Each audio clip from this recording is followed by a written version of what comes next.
여러분이 만약에 지하에 구조물을 만드신다면은 그게 뭐 지하층이 됐든 아니면은 터널이 됐든 간에 그때에는 지하 수위를 무조건 고려하셔야 돼요.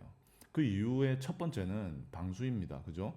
물이 들어올 수가 있어요. 그렇기 때문에 지하 수위가 높아졌을 때 그 구조물의 방수를 먼저 고려를 해야 되고, 두 번째는 수압입니다. 예를 들어서 뭐 지하층을 설계를 한다 했을 때 그 벽에 수압이 작용하게 되거든요. 그리고 또 밑에서 위로 올리는 힘이 작용을 하게 되겠죠. 이걸 갖다가 이제 꼭 고려를 하셔야 돼요.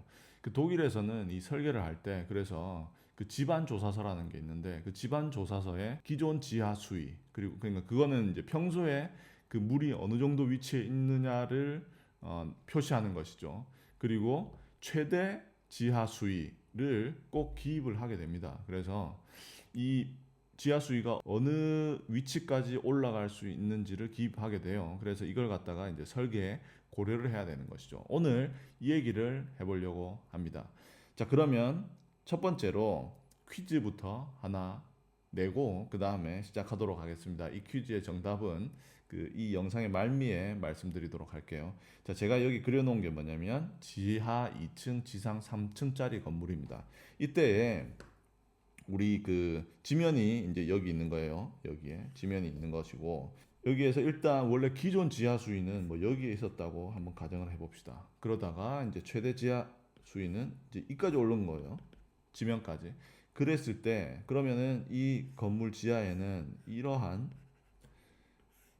수압이 작용을 하게 되거든요. 좌우에서. 그리고 중요한 거는 이 밑에 이런 또 수압이 작용을 하게 됩니다. 이걸 우리가 이제 양압력이라고 하죠. 밑에서 위로 올리는 물의 힘입니다. 이제 이게 작용하게 돼요. 이랬을 때 여기에 작용하는, 기둥에 작용하는 힘은 어떻게 바뀔 것인가가 질문이에요. 원래 이 지하 수위가 올라오지 않았을 때 어떤 그 기둥의 힘을 F라고 한번 가정을 해봅시다. 어떤 F라는 힘이 이 기둥에 작용을 하고 있어요. 그러면은 이 지하 수위가 이만큼 올라왔어. 지표면까지. 그렇게 되면서 밑에 그 양압력이 작용을 하게 되겠죠. 이때 양압력이 작용을 했을 때의 이 기둥의 힘, 이거는 어떻게 될 것인가? 이게 이제 오늘의 퀴즈 내용입니다. 이걸 갖다가 이제 나중에 마지막에 다시 한번 살펴보도록 하겠습니다. 오늘 내용으로 바로 들어가 봅시다. 아까 지하 수위에 관한 이야기를 한다고 했죠. 특히나 지하 수위가 상승했을 때 이야기를 오늘 해보려고 합니다.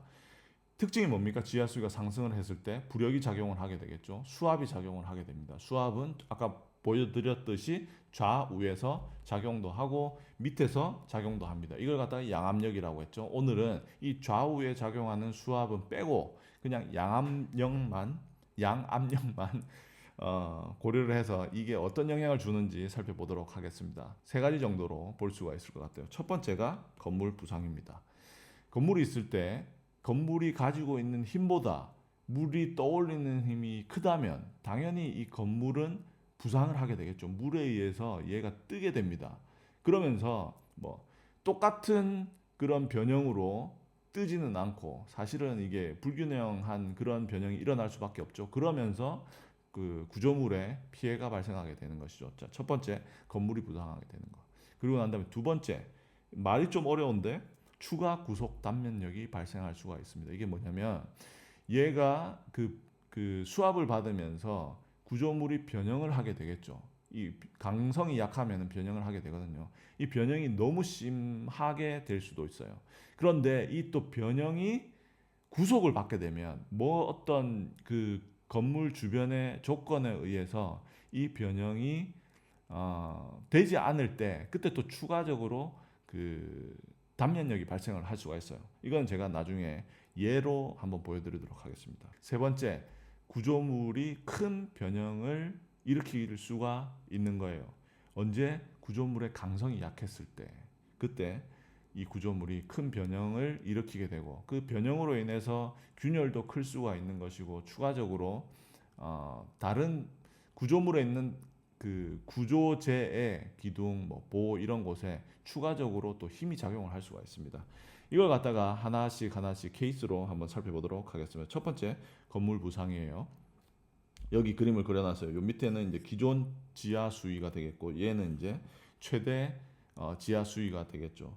기존 지하 수위에서는 이 건물이 수압의 영향을 받지를 않고 있습니다. 그러다가 최대 지하 수위가 이제 도달하게 되면은 얘가 밑에서 양압력을 받게 되겠죠. 양압력을 받게 되면서 이 건물의 자중이 작용하는 힘, 이뭐 웨이트 W가 이 U보다 uplift 그 force보다 위로 작용하는 힘보다 적게 되면 이 건물 자체가 부상을 하게 되는 거예요. 그러니까 이런 거는 우리가 피해야 되겠죠. 이때 우리가 사실 그 계산을 할 때 요 마찰면이 있잖아요. 이 건물과 집안이 그 면에 있는 그 면이 있어요. 이때 마찰력이 작용은 할 수가 있거든요. 이 마찰력이 만약에 우리가 계산 가능하고 정의 가능하다면 계산해서 고려를 해줄 수도 있어요. 이때의 마찰력은 긍정적으로 작용하게 되겠죠. 물이 이 건물을 올리는 힘의 반대쪽으로 작용하기 때문에 자중과 더불어서 우리가 건물이 부상하는지 안 하는지 계산을 할 때 고려를 해줄 수가 있는 것입니다. 그리고 두 번째 살펴보시죠. 이거는 이제 건물의 외형이 다르죠. 한쪽은 되게 높은 빌딩이라 가지고 자중이 높아요. 근데 다른 한쪽은 예를 들어서 그 지하 주차장만 있어 가지고 자중이 적어요. 그러면은 이 오른쪽은 자중이 수압보다 커서 변형이 없어요. 그런데 얘는 자중이 수압보다 작용하는 수압보다 낮아서 이런 형태의 변형이, 그러니까 지하 주차장 부분만 이렇게 변형이 크게 일어날 수가 있는 거죠. 왜냐하면 얘가 이렇게 밑에서 쳐 올리니까 얘 위에는 견딜 수는 없고, 그런데 이 지하 주차장은 옆에 건물과 그 연결이 되어 있으니까 이런 휨 모멘트를 받게 되는 거죠. 이 힘에 의해서 이렇게 돌리는 힘을 받게 되는 겁니다.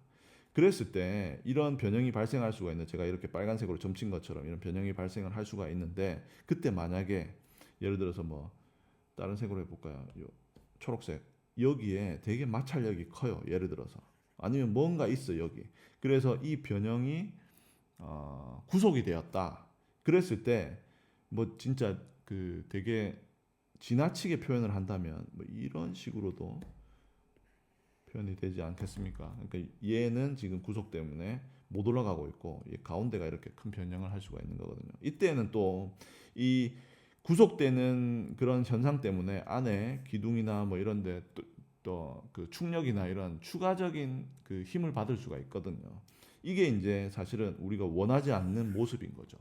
이게 이제 우리가 그 아까 뭐라고 했죠? 제가 추가 구속 단면력이라고 하는데 독일 말로는 쯔방스슈니코였네요. 그 추가 구속 단면력인데 이게 발생을 할 수가 있는 거예요. 그래서 결국 구조재에 부정적인 영향을 미칠 수 있다. 이렇게 볼 수가 있는 겁니다.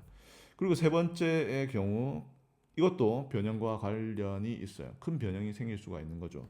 만약에 이 기초가 되게 두꺼워요. 두꺼워서 강성이 되게 커. 그러면 이 밑에서 그 양압력이 작용을 하더라도 이 기초의 변형이 적기 때문에 전체 구조물에는 큰 영향이 안 갈 수가 있어요. 그런데 이 만약에 기초가 강성이 되게 적고 아니면은 두께가 얇으면은 이 전체 구조물은 그 상승을 하지 않음에도 불구하고 이 기초의 변형이 너무 크기 때문에 그 원인으로 인해서 다른 구조물들의 추가적으로 내력이 발생을 할 수가 있는 거예요. 예를 들어서 만약에 얘가 이렇게 변형을 했다고 칩시다. 그 기초가. 그러면은 여기에 달려 있는 기둥도 사실은 이런 식으로 휠 수가 있는 거예요. 이렇게. 왜냐면 얘는 이 부분은 그 강접으로 되어 있기 때문에. 그러니까 요런 건데 얘가 이제 이런 식으로 변형을 하게 되면 얘는 당연히 직각이 돼야 되기 때문에 이런 식으로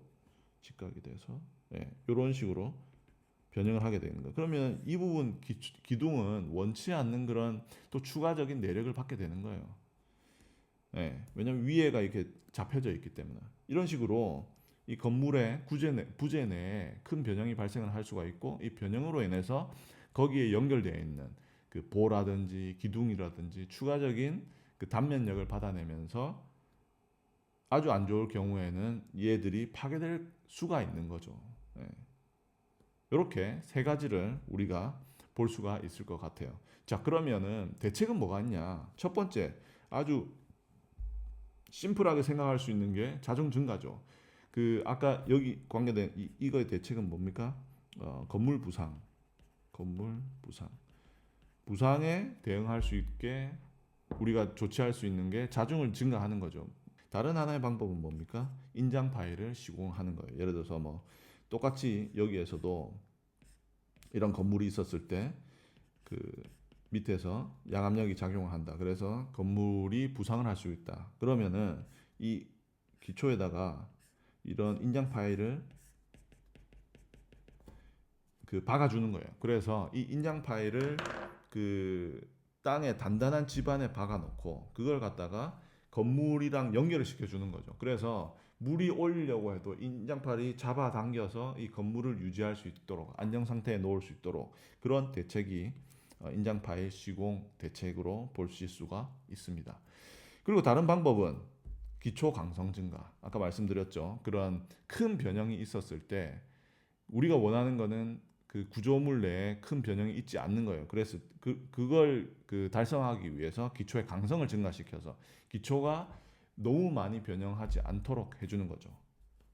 아까 이런 케이스인 거예요. 얘가 이렇게 변형하지 않도록 기초를 막 이렇게 두껍게 해주는 거예요.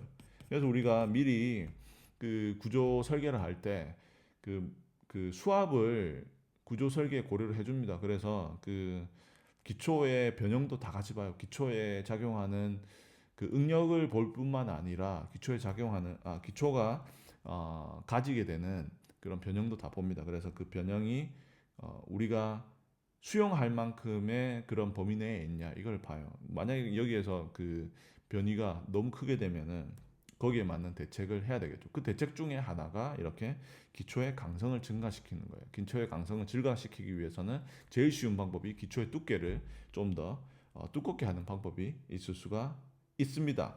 제가 이제 보여드리고 싶은 거는 이 인장 파일 시공이 된 그런 현장을 한번 보여드리고 싶어요. 이거는 제가 인터넷에서 찾은 그 사진이고요.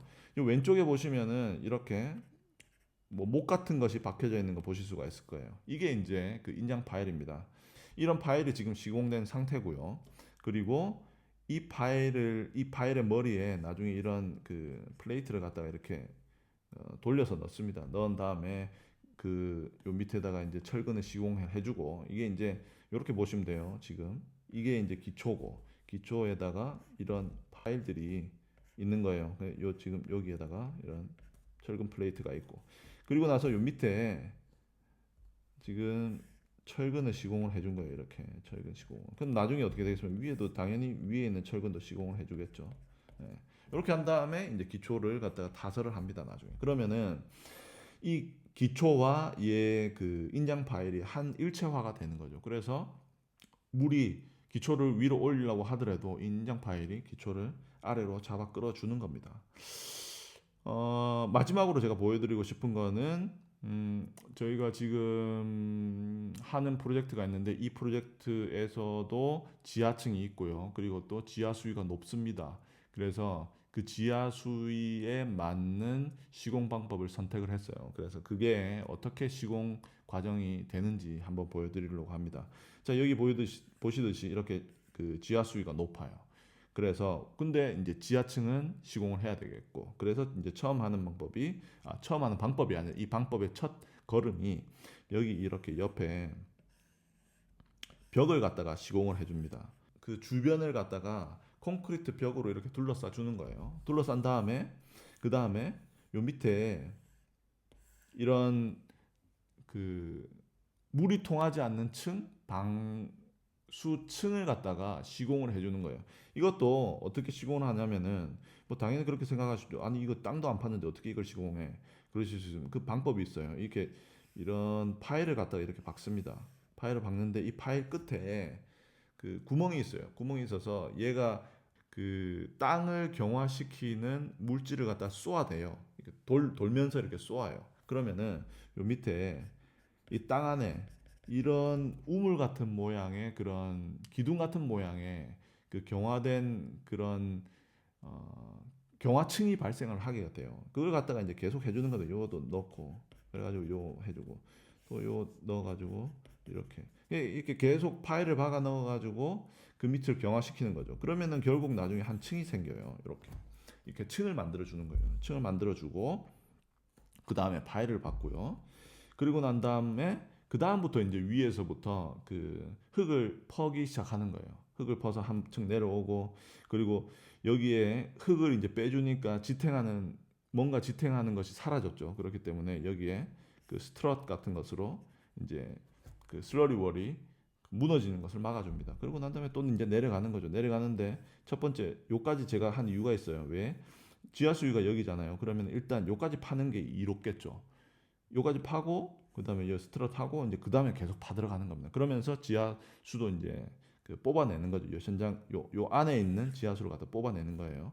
그러면서 계속 내려가요. 그러고 난 다음에 이 파일을 갖다가 기초랑 일체화 시켜주고 그리고 나서 그 위에 건물을 올리는 겁니다.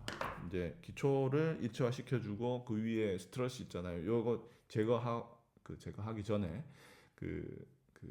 슬래브 지하층 슬래브를 하고 그럼 지하층 슬래브가 이 스트럿 역할을 하는 거죠. 그러면 스트럿을 빼내고 그 다음에 이제 또 한층 올라가 가지고 슬라브 그 시공하고 그 다음에 이 스트럿 빼내고 이런 식으로 해가지고 이제 올라가는 거예요. 올라가 가지고 이렇게 지하수가 있을 때 그럼에도 불구하고 지하층을 시공을 할 수가 있게 되는 겁니다. 자, 이렇게 오늘 내용을 한번 정리를 해봤고요. 이제 마지막으로 첫 번째 퀴즈 제가 냈었죠. 여기에 얘의 힘은 F였는데 지하 수위가 여기 있을 때 요 위에 올라가면 어떻게 됐느냐 물어봤었죠. 이제 이 지하 수위가 올라가게 되면 요 밑에 이런 양압력이 작용을 합니다. 그죠? 양압력을 작용을 하지만 그래도 이 기둥이 받는 하중은 F입니다. 그죠? 이거는 뭐 사람이 어떤 보트 위에 있는 사람을 생각하면 좋을 것 같아요. 이렇게 사람이 있어요. 예를 들어서 이건 근데 마른 땅이야. 예를 들어서 여기는 마른 땅이에요. 그러면 이 사람이 받는 힘은 뭡니까? 자기 자중이죠. 자기 몸무게만큼 힘을 받고 있어요. 보트 위에서. 그런데 이제 물이 차요. 여기 물이 차. 이렇게 막 찼어. 그러면 이제 보트가 이게 처음에는 안 들리겠죠. 그러다가 이제 이 보트와 사람의 힘보다 수압이 더 높게 되면은 이제 보트가 들리게 됩니다. 그렇다고 하더라도 얘가 받는 힘, 여기 보트 위에 있는 사람이 받는 힘은 그래도 자중인 거예요. 뭐 물 힘이 밑에서 올라온다고 이렇게 한다고 해서 얘가 힘을 더 받거나 그렇지 않습니다. 똑같이 얘도 이 기둥도 밑에 부력이 있다고 해서 힘을 더 받거나 그렇지 않습니다. 그죠? 그냥 그대로 원래 받았던 힘 그대로 기둥은 받고 있는 것입니다. 자, 이렇게 오늘 내용 한번 정리해 봤습니다. 지하 수위에 관하여 이야기해 봤죠.